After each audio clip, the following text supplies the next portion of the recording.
Back in my living room with the electric heater on and smelling of burnt dust, I finished the song whistling, "Whip, whip, whip, whip, whip, whip, whip, whip, whip, whip, whip, whip, wee." Dog raised his ears at the sound, but it wasn't that unusual to him. I started a set of push-ups, but halfway through lay down and stared at the ceiling. I made some coffee and drank it. After some time had passed, I laid out my paperwork on the kitchen table and worked through it. When that was done, I let Dog out to pee, but stayed in the doorway in my socks. I put the paperwork away and folded myself up on the sofa with a book that I held unopened on my lap. The wind moved through the trees, down the chimney and into the front room where it waved through the top sheet of a newspaper.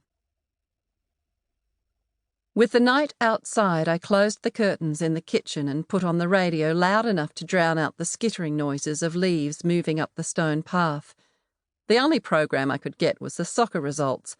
I listened to the names of places while I made sardines on toast. Wigan.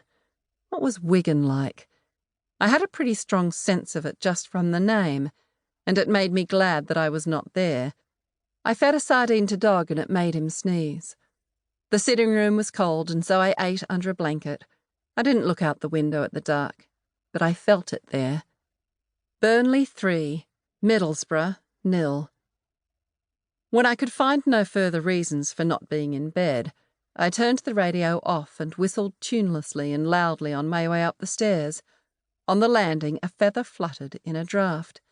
I brushed my teeth and must have scraped over a mouth ulcer, because when I spat, there was an impressive amount of blood.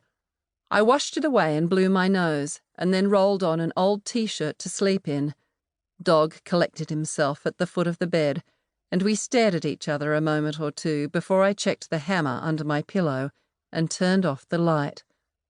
I closed my eyes so that I wasn't staring into the dark, and I tried not to take any notice of the sounds that felt unfamiliar, even though I'd heard them a million times before.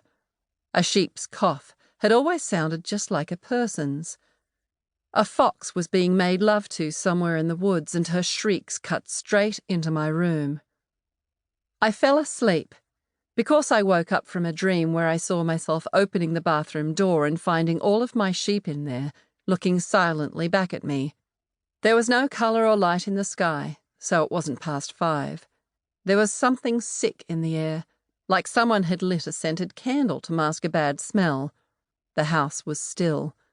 Dog stood by the closed door, looking at the space underneath, his hackles up and his legs straight and stiff, his tail rigid, pointing down, and then one creak on the ceiling, like someone walked there. I held my breath and listened past the blood thumping in my ears. It was quiet, and I pulled the covers up under my chin. The sheets chafed loudly against themselves. Dog stayed fixed on the door. A small growl escaped him. My fingernails dug into my palms. On the wall behind me came a noise like someone drawing a nail from the ceiling to the top of my bed's headboard and stopping there. One straight, smooth and slow line. Dog slunk over to the bed and growled long and low. I lay still, felt every muscle beat in time with my heart. My back throbbed now.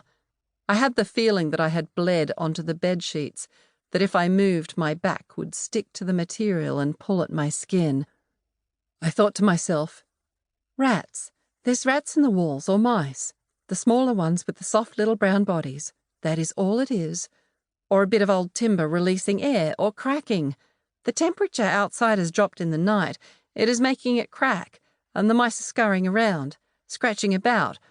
Or it is the raven's pipe, doing its thing. The wind has changed direction. An underwater stillness. No wind or rain, not even a small owl, just a thick blanket of silence.